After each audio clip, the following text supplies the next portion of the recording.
Aujourd'hui, plus que jamais, les Noirs du monde entier doivent apprendre à rester focus. Face à un système qui les fragilise, les divise et les détourne de leur pouvoir, il est vital de garder la tête froide et la vision claire. Que ce soit en Europe, en Amérique ou même sur le continent africain, la réalité est la même. Le monde ne donne rien, il faut tout construire. Pendant des siècles, les Noirs ont été programmés à réagir émotionnellement à la douleur, au rejet et à l'injustice.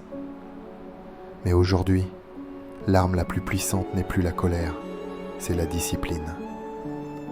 Discipline dans nos émotions, discipline dans notre consommation, discipline dans notre argent.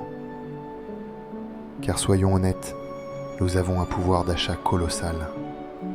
Les Afro-Américains, à eux seuls, représentent plus de 1600 milliards de dollars de pouvoir d'achat chaque année. Mais où va cet argent ? Pas dans nos poches. Chaque dollar quitte la communauté en moins de 6 heures, alors qu'il reste plus de 20 jours dans les communautés asiatiques ou juives. Ce n'est pas un hasard, c'est une stratégie. Et il est temps que nous aussi nous ayons la nôtre.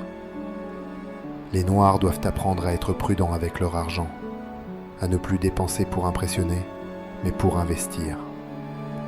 Créer des plateformes de transactions entre la diaspora et le continent, des applications bancaires, des fintechs, des marchés en ligne où Africains, Caribéens et Afro-Américains peuvent échanger directement. Chaque fois qu'un dollar circule entre nous, c'est une victoire. Chaque fois qu'il quitte notre réseau, c'est une perte. Nous devons bâtir des structures solides, pas seulement des slogans. Des entreprises, des coopératives, des réseaux d'investissement. Et surtout, des produits conçus par nous, pour nous, adaptés à notre culture, à nos besoins, à notre peau, à nos cheveux, à notre réalité. C'est comme cela que d'autres communautés se sont imposées, en produisant pour elles-mêmes d'abord. Mais pour cela, il faut une unité réelle.